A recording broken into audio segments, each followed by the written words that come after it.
Hello, ladies and gentlemen, and welcome to the Gooniverse, and welcome to part 2 of the Gooniverse official My Hero Academia Season 5 review.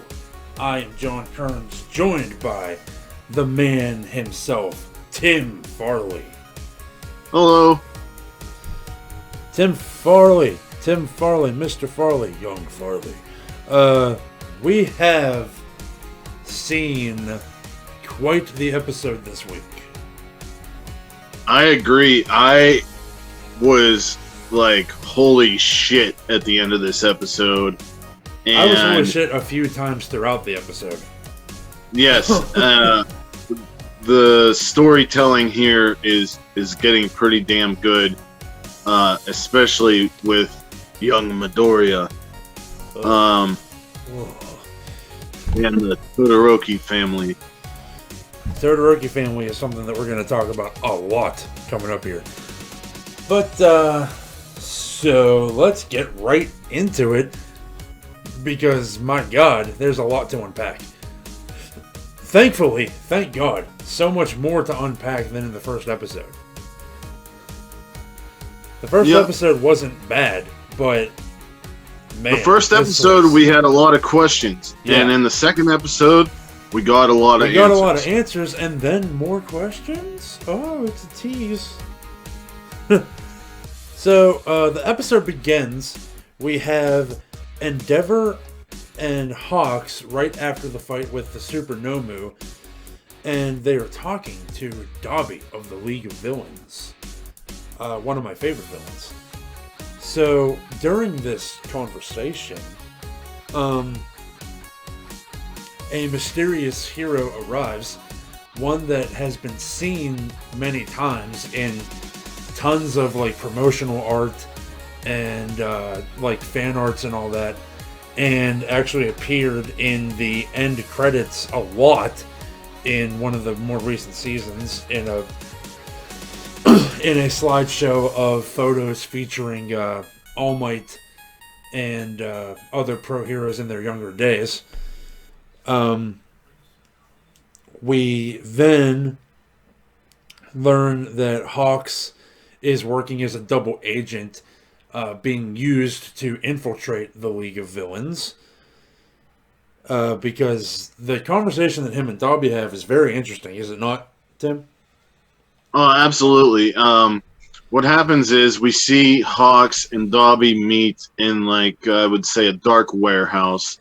And Dobby said, "Why did you bring the number one hero? This was supposed to be a Nomu testing." And Hawks said, "You still got to test your Nomu, and it almost killed the number one hero, so I did my job." And Dobby said, "Either way, you're not going to meet the boss yet." And he walked away. So we're thinking, yeah, Hawks is bad. Then we see Hawks. Well, that was something that I thought in season 4. And then we see Hawks in I would say a hero headquarters. Yeah, where he was talking with the woman he was with was the one that sent him to, like, help Endeavor in the first place, right? I'm guessing, and there was a man as well. And I think she was part of the plan to save Aerie as well. Most likely. Yeah. And then we saw the proposition, and they said they wanted someone to infiltrate the League of Villains because they don't want a retreat. They want someone on the inside while they're on the outside chasing. At this point, Hawks is kind of like, "You say this is a proposition, but you know that I can't say no." Yeah, it's kind of like, what's in it for me? And he was like, and they were like, he was like, "And why would you think I would be good for this?" And they said, "Because you see the long-term goals. Right. You have the end game as the the diamond, not like the little stuff. So he agrees, and we see a flashback to when he was a child, and he saved a lot of people, and some of the survivors were like, "You have these powers at such a young age, and you save these people. Let us support you and your family." So it seems like Hawks wasn't even aware of what he could do at first, and then he might have been poor, and people helped him get to where he was. Yeah. So, after this whole conversation, that's very interesting, and shows us, thankfully, that Hawks is not a bad guy, because I was really worried that things were going poorly there. Someone who looks that cool should not be a bad guy, all right? Yeah, and I think it's smart to use him the way that they're using him, because he's the new guy, he's the young guy, the hot guy. The League of Villains is going to think nothing of this guy wanting to switch sides. Right. Because they already tried to recruit Bakugo. So, we then see Hawks arrive at the hospital to visit and I think help Endeavor get home. And then we get the intro. When the intro ends, we're leaving the hospital. Hawks and Endeavor are leaving the hospital. Endeavor arrives at his home where he is greeted. Well, now wait. There was one part in that scene that was kind of important, and it was whenever Hawks kind of blamed himself for Endeavor's for his condition, injuries, and Endeavor said that you think too highly of yourself. This is my fault. We also see Endeavor sporting a new scar that makes him look more like Shoto. Yeah. Which is interesting. He arrives I think it's foreshadowing. Yeah. I think it's definitely foreshadowing. Yeah. He arrives home, and to say he's greeted by is a strong word, but he's definitely greeted by the... He's greeted by the daughter, Fuyumi. But Shoto's brother, Natsu, gets very angry right away at Endeavor and storms out of the room. And but before he's actually gone, he Endeavor said, "If you have something to say, say it." And he was like, "Okay, here it is." Natsu said, we didn't even get to know our brother. I just found out that he loves Soba. And and it cuts to a flashback that we saw before, where Endeavor is pulling Shoto away from a group of kids that until now I assumed was a group of random school kids, but I now realize is so much more fucked up because he was pulling him away from his own siblings. Yeah, and he was saying they don't belong in your world. Yeah. Yeah. So, and he says something about another sibling that they have named Toya Todoroki, who they don't know what happened to him at all. So, and he was talking about how he messed up the mother so bad, and the entire family dynamic is screwed up because of Endeavor and how hard he was trying to make sure. Well, we don't know why he did what he did until a little bit later. Yeah. So we then have Shoto's sister Fuyumi just distraught and sad because she says Shoto had just started seeing Mom. Dad was trying. Mom started smiling again. I thought we could finally be a family, and look how things are turning out. So definitely playing into the dysfunctional family dynamic, and it's stuff that just hits you right in the fucking heart. Yeah, there's three things going on. All three of them have different viewpoints and feelings. Because when Shota talks, he says, we get to see on screen at the TV they're watching, how Endeavor won a lot of people over with his sacrifice with the Nomu. And Shota says all these things that are great about him being the number one hero and how he's doing well. He said, but as a father, all the things you've done, all the things you've done, I'm not ready to forgive you, but we'll see how it goes. So you have the sister who wants perfection right now. You have the brother who's completely like, I don't want to deal with this. He's kind of where Shota was. Yes, and Shota now is in the middle. Yeah. He's willing to give Endeavor a chance because he said, I know even the smallest thing can change a person. Yeah. He saw that. I mean, he saw that firsthand with Midoriya and Bakugo. Right. Multiple times at this point. And then... So, then Endeavor says to Fuyumi, I'm sorry for everything. I shouldn't have said that to Natsu. And then he goes out to speak to Natsu, but we don't get to see that part yet because we cut. No, but no.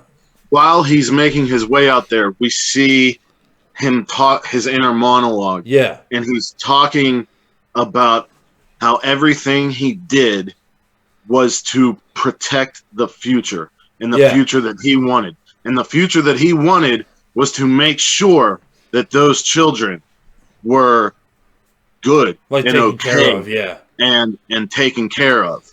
And he realizes and he realizes, and he also goes back to talking to All Might about being the number one hero and what does it mean to be strong. It's like there's a lot of stuff right now, Tim, that is there's a lot of stuff that's emotionally charged, and there's a lot of stuff that's Endeavor realizing the ways in which he's fucked up.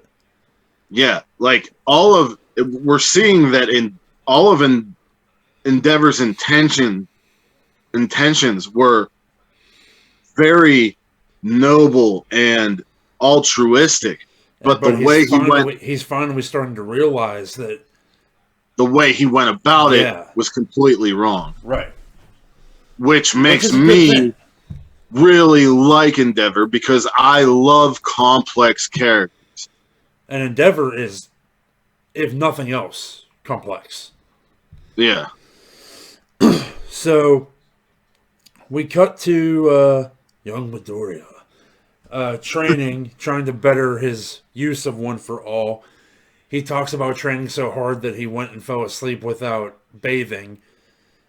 Minoru Mineta seems quite offended by this from the little bit that we saw of him. And Midoriya has a dream in which he sees all of the previous users of One for All. And you notice, the first one you notice is Nanashimura.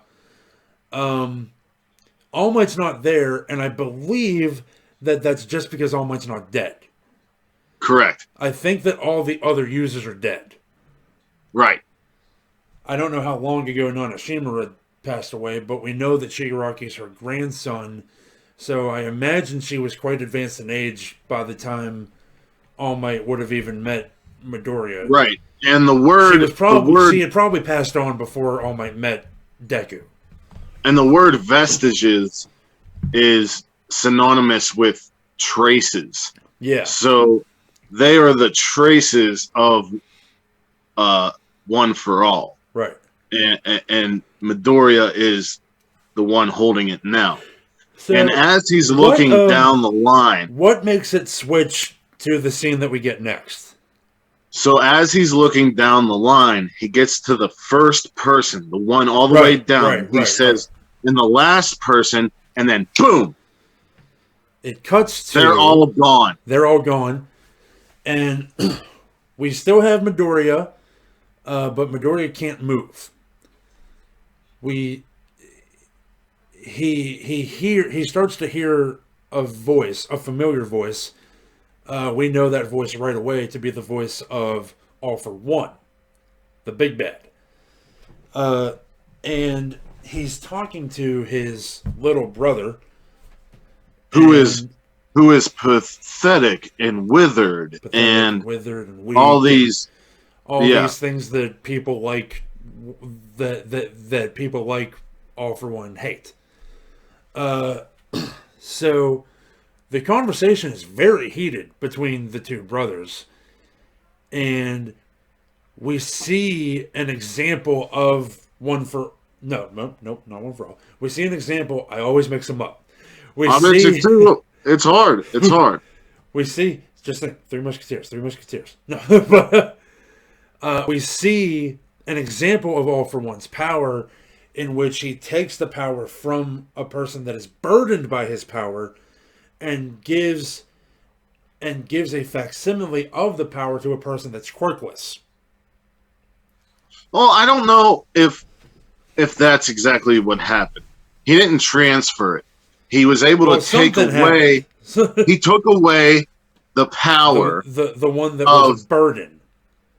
Yes, and the one that was burden was he was growing fangs, and he took care of his elderly parents and patients. I think he worked in like a nursing home, from what he was saying. And once he started to gain this, people started calling him Monster. Yeah. And his parents didn't want anything to do with him, so it basically ruined his life. Yeah. And then you had this other guy who was gang beat by people with quirks, meta. They call it meta powers, because I don't know if they, at that point in time, had the name quirk yet. It seems like they used metahuman the way that, like, the DC universe does. Right. Because I don't think that they, in the timeline of My Hero, the word quirks. Yeah. Yeah. So he gives him power, and then he asks them, if I ever need your help, will you be there? And they say yes. Obviously. Yeah. So then we see not the brother. The brother's basically All For One saying that you are doing this for yourself. You are selfish. You just want these followers, etc., etc. Right. And All For One is saying, no, I am helping these people, and if they act out on their own, that's not because I ordered them to. And it's a very philosophical battle. Yeah, he said like there was somebody who had wronged him for some reason and had been killed, and he said that he didn't order that at all. They just acted the way that he wanted them to. Yeah. That's the next scene, where we see the brother in kind of like a holding cell of sorts. And One For All Which I'd have to imagine One For All put him in. And he was saying how the people he gave power, some of the people he gave powers to, were turning on him, and without even ordering anything, the others killed them. So and you already see the. He said, He said to his brother, "It's like that comic we read," and the brother says, "But you only read to volume 3. The Demon King loses in the end because a hero who fights for justice and this and that and everything, he rises up and defeats him no matter what. The villain always loses." Yeah. And as soon as he says that, One For All has had enough of all of his brothers' talk, and he says, "But you don't understand. I found a power that could even help you in your withered state." And the brother doesn't want this power at all, but All For One is quite evil and does it anyway. He was also the brother was also on a hunger strike. Yeah. Yeah. So Forgot to mention. then he gives him the power, like a little power, which I think we are led to believe is the birth of One for All. I agree. Because the next scene, One for All's gone. And all for One's gone. And Midoriya, the brother is speaking to Midoriya. Yeah, when he's like touching him beforehand. As All for One is about to touch the brother, Midoriya like leaps and reaches out, and that's when it cuts to the brother's hand touching Midoriya's. Right. And the brother says, "You're the ninth, right?" What you can only does he say? He said, "You're the ninth, aren't you?" Yeah. And he said, "And you can only use it at 20% right now." Yeah, he knew everything. Yeah. And then, like, I don't know what he left him with. But Midoriya woke up, and his arm woke up, and his arm was all, like, veiny, like his quirk was active, and he had thrown something through the window in his room. Because his window was all cracked, and there was some of his stuff on the floor. And he was just, like, panting, just, like panic attack breathing. Yeah. Yeah. Like, almost hyperventilating. And then, credits. And he said, "I will do whatever I can to control, to master it and control it or whatever." Yeah. So then we get the end credits, and the preview for next week is basically we're gonna get what we're gonna get everything that was in the trailer. Right. 1A versus 1B, and Midoriya is excited because the last person to come out is a special. They made it seem like it was a special person. Yeah, so it's making me think that it's somebody that we haven't seen in a while, and then I'm thinking it's the dude from the probably Shinso. Yes. Yeah. Yes. Absolutely. So yeah, that was this week's episode, Vestiges. It was awesome. So that's your recap. We already did a little spitballing on it. Let's get into some. Let's get down to the nitty gritty. So it is a personal theory of mine already that this dream that Midoriya had is one that every user of One for All has had. It's possible. That's what I think. At least the beginning. Yeah. At least the first because part. The end was definitely personalized to Midoriya. Yeah.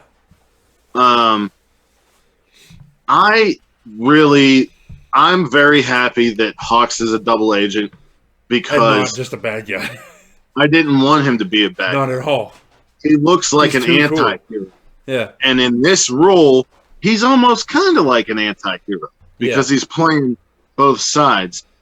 And yeah, his character design is cool as hell, man. Like, but I was definitely towards the end of season 4. I was definitely in mode. You know who he reminded me of at the end of season 4? The Zodiac Rat from Hunter. Yeah, that's true. You know what I mean? Like manipulative and way less trying to control it. Way less fucking annoying though. Right, right. I mean, like a little bit, like not full characterization. Right. But I was definitely in a mood where I was like, "What's this guy's deal? Why is he obsessed with Endeavor? What's his end goal?" Like, there were a lot of questions surrounding Hawks. Yes, and to know that he's trying to infiltrate, and then that's going to make good TV. Good TV. And when you see him as a child, he has an Endeavor figure. So then you're like, oh, okay, so he just legitimately is an Endeavor fan. I didn't Right. know there were those. But yeah, so that's why I was like, why does he like Endeavor so much? Nobody likes Endeavor. But then I see the little doll, and I'm like, oh, he just actually does like Endeavor. Right. It's like you owning all the All Might merch and me Don't talk owning about Kirishima and Toriyama. Don't talk about But They can't see. They can't see. No one can know. but anyway, I also, I mean, this episode was loaded, man. Very Like, much so. we could talk a lot about the It Hawk was stuff. loaded to it. It was loaded to the point that I got mad when the end credits hit. I agree. Yeah. The Endeavor story could be its own anime Oh, definitely. with how much is going on there. And I have a suspicion, like we talked about last week in our theories at the end, I have a feeling that Toya is Dobby. See, that's what I feel like. Oh, that's what it is. That has to be what it is. Has to be. Has to be. And Dobby's fucking obsessed with Endeavor too. and I want so badly. I am now before like season 1, 2, 3. Dobby has blue fire. Season 1, 2, and 3. I hated Endeavor. Yeah. I was like, why are they producing Endeavor merchandise? Like, who's buying this shit? And then Well, I realized it's probably. I have a little mini Endeavor figure. And then I'm like, it's probably the manga readers because something has to be there. Right, exactly. So then, now we got to the end of season 4 and we're like, maybe he's changing. Little redemption, and now, little bit, but now, and now what we're seeing. Let's go. Give me all the Endeavor. Give it. Yeah. Yes, I cannot wait to see the Todoroki family's story play out. If it ends up that Dobby is the lost Todoroki, I think we're gonna see the Todoroki family just fucking beat the shit out of him. What if he and the League of Villains render Endeavor down and Shota beats the shit out of Dobby? Yeah. And then Endeavor tells Shota not to do the kill blow and says all this stuff to Dobby, and all of the Todoroki family come together. Yep. Like, now that ain't gonna happen this season. No. That shit is gonna happen when the League of Villains goes down. Yeah. Like Shoto provides his fire. I just want to hear Endeavor yell "Prominence Burn" again, because goddamn, that is such an awesome yell that he has, and I love Endeavor's Japanese voice. Yeah, absolutely. And seeing him in normal clothes, and everything made him look so much cooler to me, and way more likable. Yeah. Who was I think? Dobby. Doesn't Dobby's Japanese voice kind of sound like Tetsuya Naito? Yeah. I said that and Mom was like, oh yeah. So then I want to say something. When we saw Dobby bleed a little bit under his eye, it makes me feel so much worse knowing that those are actual wounds and not just like an aesthetic thing. Because, like, it started bleeding, and I was like, ugh. Right. Yeah, I mean, like, the possibilities of what could happen with that family story. I know story. this has probably already all been answered in the manga, but I'm trying. Like, I think it's so hard. Far ahead. I'm not sure, but you know. Anyway, so next topic, is All for One for All, the brothers Midoriya. This was pivotal for Midoriya. Yeah. No amount of All Might prompting him This is what could Midoriya do needed. what this did. We are going to see The first a thing he has much to do more is go ask All Might about this dream. right. The tears are going to start to stop for Yeah. all the fucking Midoriya haters out there who make fun of him for that. That's going to stop. Don't you think He's he's been going to through some be shit that deserves tears?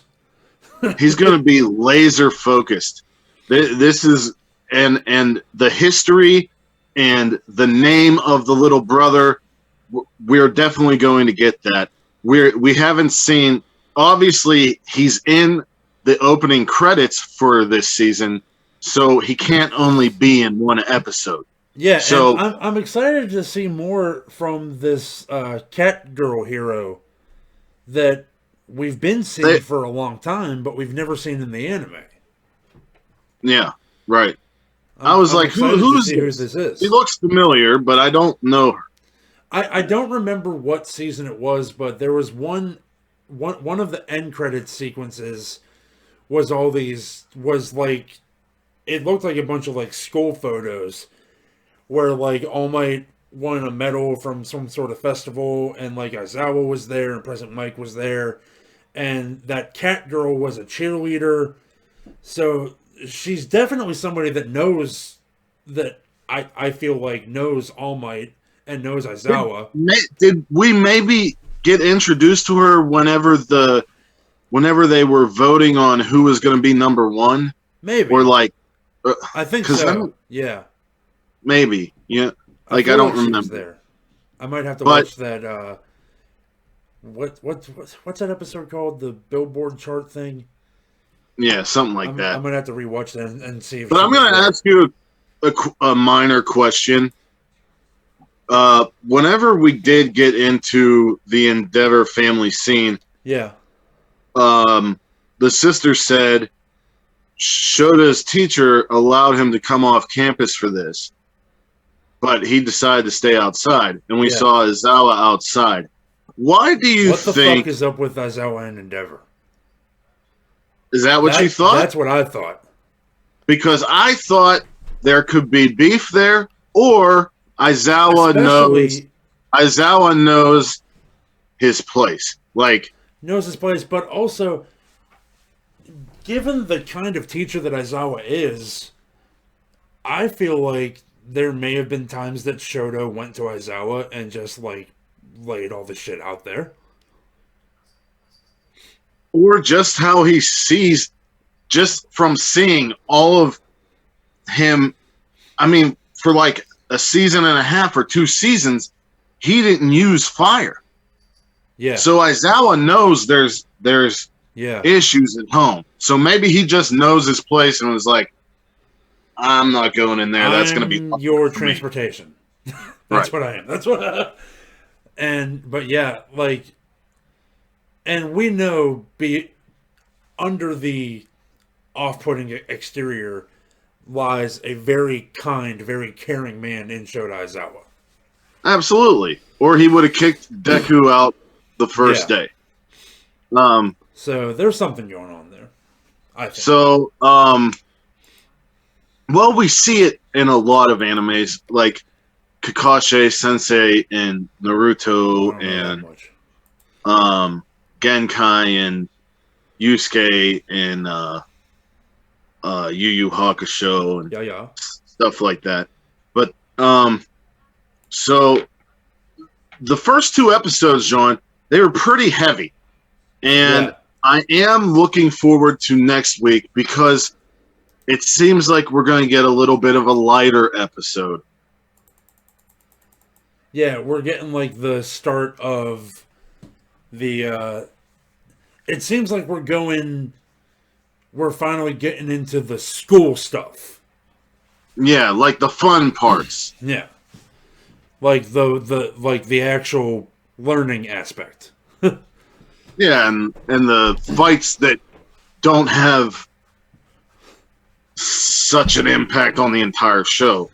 That's what I loved about that's what I loved about the school festival arc at the end of season 4 was we got to see all of Class 1A working together on something cool that wasn't going to get them fucking murdered. Right. Right. I mean, shit. This is your first semester at a hero school, and you've already almost died multiple fought times. Stain and been in the fight against One for All and One for All, Overhaul, Stain. the League of Villains multiple times. Deku had that scary fucking brush with Shigaraki at the mall. And whenever they went to the 3 cat sisters, that attack. Yeah, I mean, muscular. Yeah. Yeah, and there were 2 others, but yeah, he had to fight him. And then, I mean, there was, and even when they went to do the training, when we first saw Anomu, where All Might pretty much used and all of his strength. I know that the movie Heroes Rising is beyond where the anime is. That's what they said. As far as I know. That's what they said, but I don't know. I don't know either. Because why would they release it? Because All Might definitely wasn't. All Might definitely was already retired. Endeavor was definitely already, like, fucking with fucking with the League of Villains. Dobby sure didn't seem as hell-bent on fucking with Endeavor as he was there. Or as he was in this episode. Yeah. Yeah. So, final thoughts, John? Final thoughts are, I wish it was next Saturday already. I second that. But other than that, 100% into every seedling of a story that has been given to us. Yes. If you like anime, John, myself, Mosh, and Sid will be starting a review of Jujutsu Kaisen. We will be going episode by Panda Boy. This will start probably soon-ish. Next week. After next week. If you're aware, John and I have a podcast about wrestling, and next week is the biggest week in wrestling. Next week is Wrestling Heavy. Also, are they putting out that podcast tomorrow? I think he just dropped it on YouTube tonight. Let me check real quick.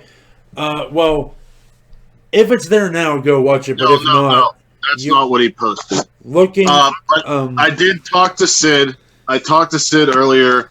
Tonight, and he said I'll say it. Yeah, very soon. Very soon. Tomorrow. Yeah, tonight or tomorrow. Sid and Mosh have recorded a full review of the Snyder Cut. So yes, and look for that. Unlike this, it's going to be on YouTube and the podcast platforms. Yeah, it's going to be a full-blown podcast. So look forward to that. And we don't know anything about it, so I'm looking forward to see what they come up with. Follow the Gooniverse. Follow Armbar Audio. Follow the Nerdy be Mark in the description. And we'll see you next week. I'll see you next week. Go Beyond Plus Ultra. I did it right this time. That was the first.